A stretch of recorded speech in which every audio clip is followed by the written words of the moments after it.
La rôdeuse de la mer et du feu. Chapitre 30. Splinter.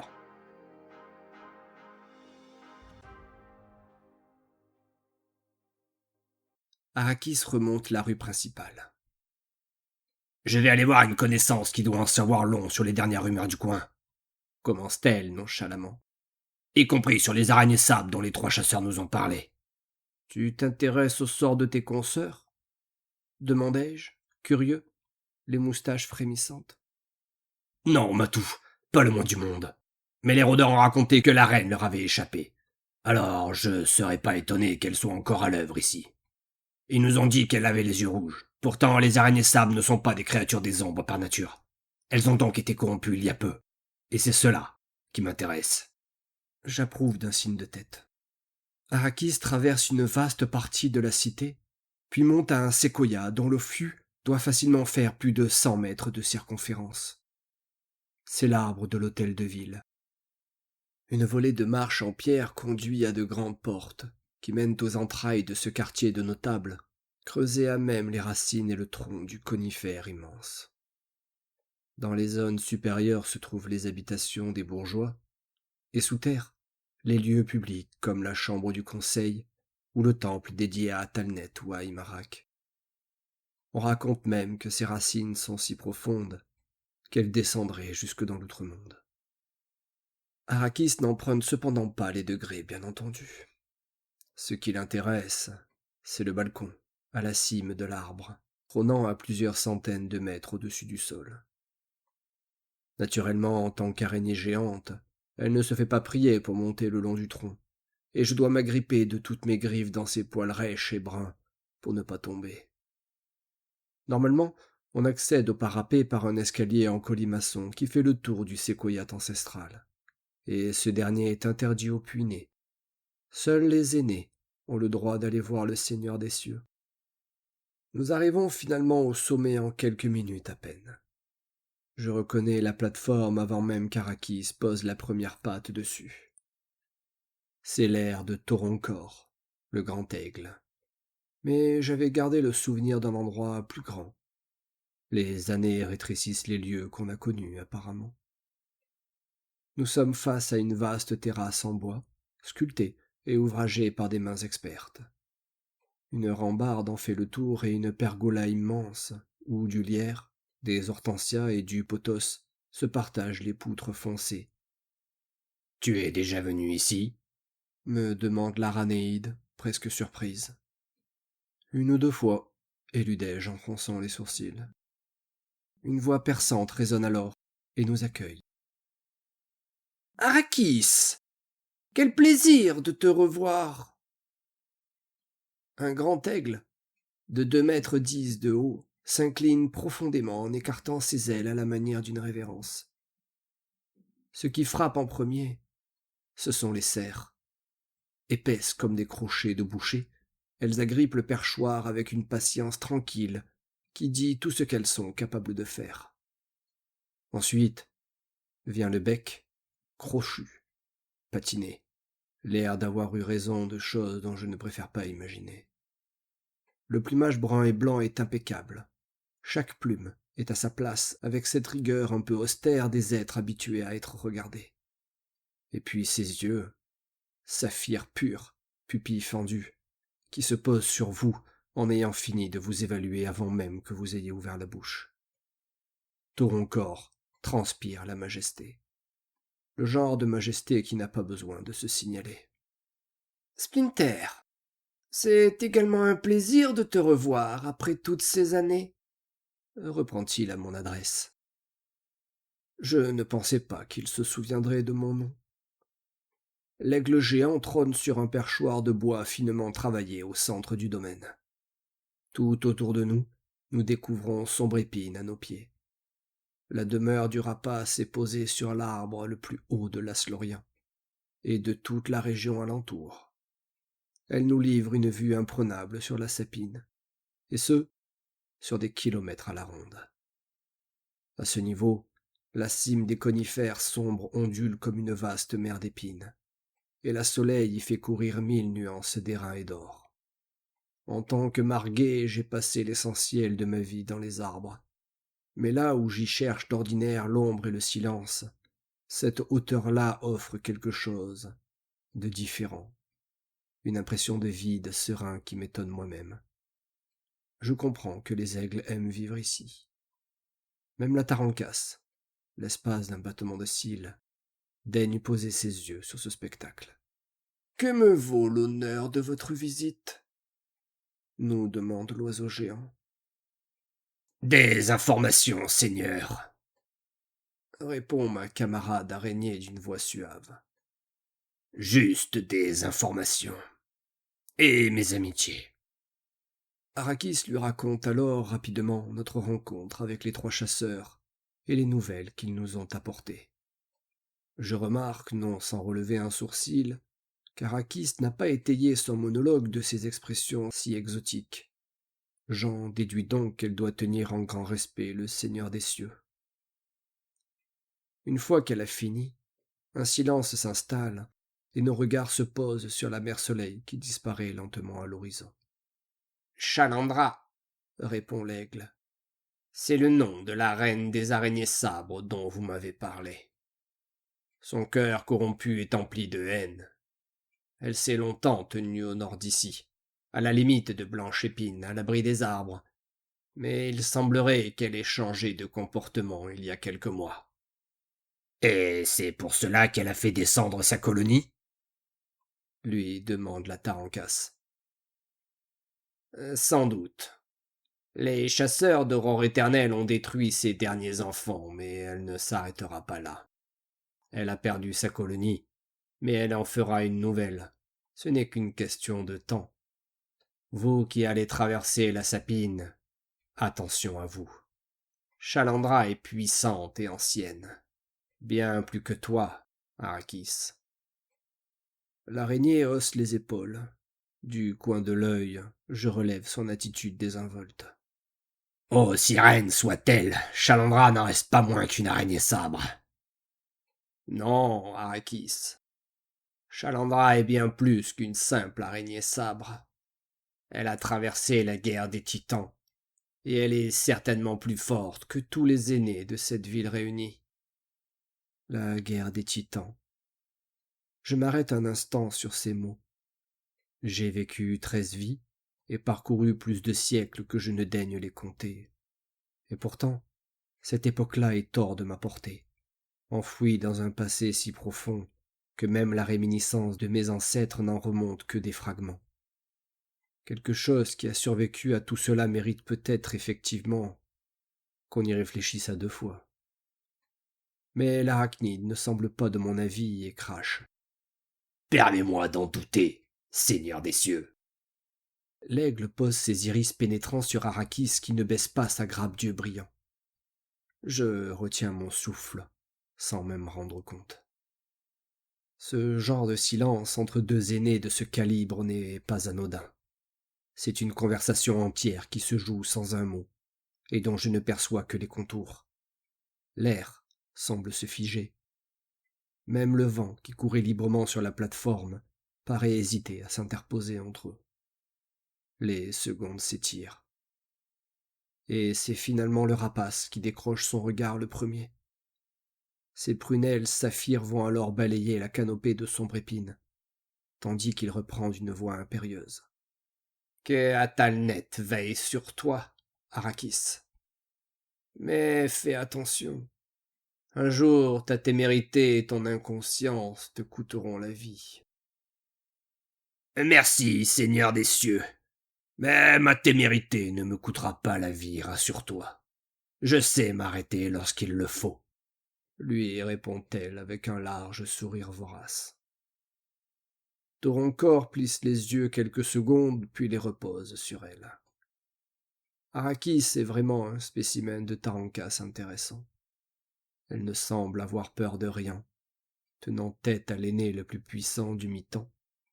Finalement, elle n'a pas plus de respect pour le grand aigle que pour moi. Ce dernier fait la moue, comme désespéré de ne pas parvenir à la raisonner. Enfin, voilà. reprend-il alors après un court silence. Je ne peux pas vous en dire plus pour le moment. Un de mes fils, Mélencor, est en train de surveiller la région pour remettre la main dessus. Mais elle reste introuvable, même à nos regards perçants. Dommage que les coureurs d'aurore n'aient pas pu la tuer, feuillai-je en haussant les épaules. L'aigle sourit. Quel heureux hasard, au contraire, que vos chasseurs ne l'aient pas trouvée, me répond-il. Elle n'en aurait fait qu'une bouchée. Il n'aurait eu aucune chance face à elle. Comme je vous l'ai dit, Chalandra est loin d'être à prendre à la légère. Araki hoche la tête. Quoi qu'il en soit, on ouvrira l'œil en traversant la sapine, conclut-elle. Merci pour tes précieux renseignements, Seigneur des cieux. Nous allons prendre congé et rejoindre nos compagnons pour le repas. Le grand aigle nous salue d'une révérence aviaire. Mon bonjour à votre sœur, et que Quetzal guide vos pas. Nous quittons le balcon et entamons la descente. Je me perche à nouveau sur les épaules de ma camarade araignée, qui a l'air maintenant d'être habituée à me transporter. Je la soupçonne même d'y prendre goût. Tu penses que Toroncor surestime Chalandra ? Commençai-je. Yep. Il est rare qu'il surestime un adversaire, même si le fait qu'il me sous-estime moi-même a le don de sérieusement me gaver. Il se fait peut-être vieux, mais les araignées sabres ne sont que des casse-croûtes pour une tarancasse. Aucune ne m'arrive à la cheville. Compte tenu de ton ego, je dirais que c'est encore en dessous de la réalité. Tu n'imagines même pas à quel point. Ricane-t-elle avec son sourire carnassiel habituel. Et toi, Matou, je sais tout. Que penses-tu de l'attitude de notre cher Seigneur des cieux? Vieux? Sage? Ou tout simplement couard? Je n'en sais rien. Je ne suis pas devin, tu sais. Mais je pencherai plutôt du côté de la sagesse tout de même. Ton corps est puissant. S'il dit de se méfier de la reine, nous devrions l'écouter. Tu m'en diras tant, grogne l'araignée avec un rictus en coin. Je ne suis pas devin, mais j'ai appris à percevoir certaines choses. Elle ne répond pas, et se contente de remuer ses pédipalpes dans un geste vague, comme pour chasser une mouche, ou ma remarque. Ce qui, venant d'elle, revient au même. Mais je ne m'arrête pas à son silence insolent et continue. Je sais, par exemple, que tu tiens beaucoup à les loups. Deviner cela en soi n'est pas compliqué, tu es une sanglier, et l'inverse serait impossible. Mais tu entretiens une sorte de lien maternel avec elle, un lien qui va au-delà de ce que pourrait être l'empathie. Et tout dans ton attitude reflète la profondeur de ce lien. Ah bon? Me rétorque-t-elle mollement. Ne te rends pas plus cruche que tu ne l'es, Arrakis. Bien que je n'arrive pas encore à comprendre la raison du lien qui vous unit, je sais que tu ne devrais pas l'avoir.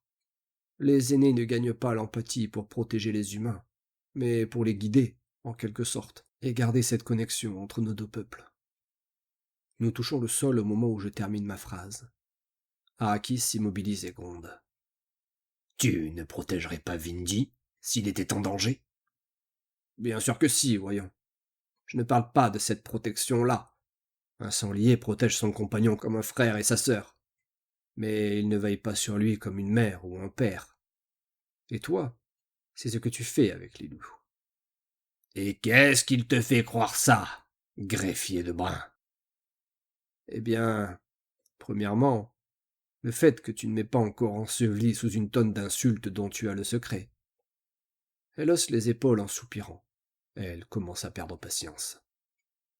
Plus sérieusement, tu fais toujours tout ce qui est en ton pouvoir pour être maître du destin de Lilou. Tu jalonnes sa vie, et tu ôtes tous les obstacles importants qu'elle pourrait rencontrer. Je lui sauve la vie, se récrie-t-elle d'une voix grondante. Pourquoi la protèges-tu d'Eridan et d'Okami alors? J'ai peu confiance en eux. C'est pourtant pas compliqué à piger, ça, hein? Pas à moi, Arrakis. C'est toi qui... La tarancasse s'ébroue tout à coup et me fait chuter. Je me rattrape sur mes pattes d'un mouvement que j'espère assez gracieux pour lui faire croire que je m'y attendais, et je relève la tête, insolemment, face à elle. Tu commences à me briser la glande à soie, sac à puce, murmure-t-elle d'un ton étonnamment menaçant. Je grimace. Sac à puce? Vraiment? Et voilà, continuai-je nullement impressionné par son numéro d'intimidation. À nouveau, tu te mures derrière ton langage exotique et barbare que tu te fais une joie d'insérer dans chacune de tes phrases. Elle fait la moue et je reprends. Pourquoi protèges-tu la raison qui te pousse à considérer ta sanglier comme ta propre fille? Quelque chose change dans l'air. Pas un geste, pas un son. Mais ses 8 yeux se fixent sur moi avec une intensité qui ferait reculer n'importe quel être sensé. Ses mâchoires se crispent lentement, comme si elles broyaient chacun de mes mots un à un, avant de décider quoi en faire. Il me semble percevoir un léger tremblement dans le sol lui-même. Et il semblerait que ce fardeau devienne de plus en plus dur à porter. Soufflai-je, pour conclure, malgré la tension plus que palpable entre nous. N'est-ce pas?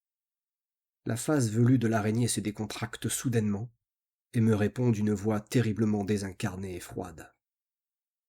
arrête-toi là, avant que je t'ôte une de tes vies, rouge 13.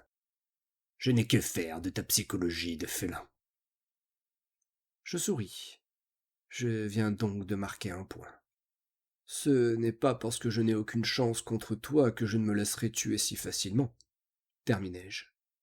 Mais je vais jouer le jeu et me taire. L'avenir est trop important pour nous perdre en chamaillerie.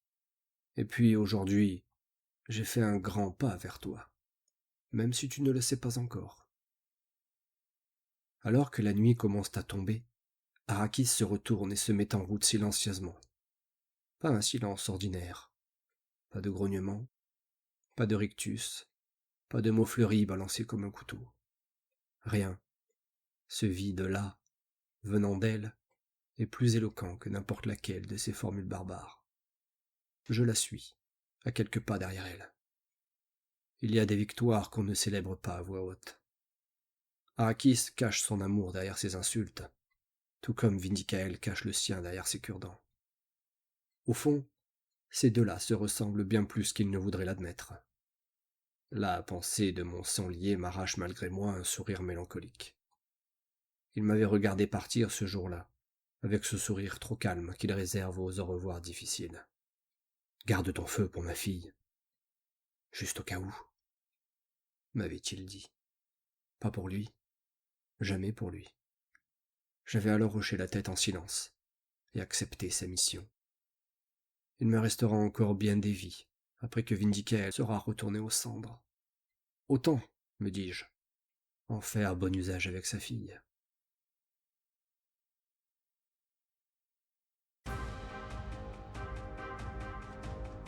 Bestiaire des terres sauvages. Les félins.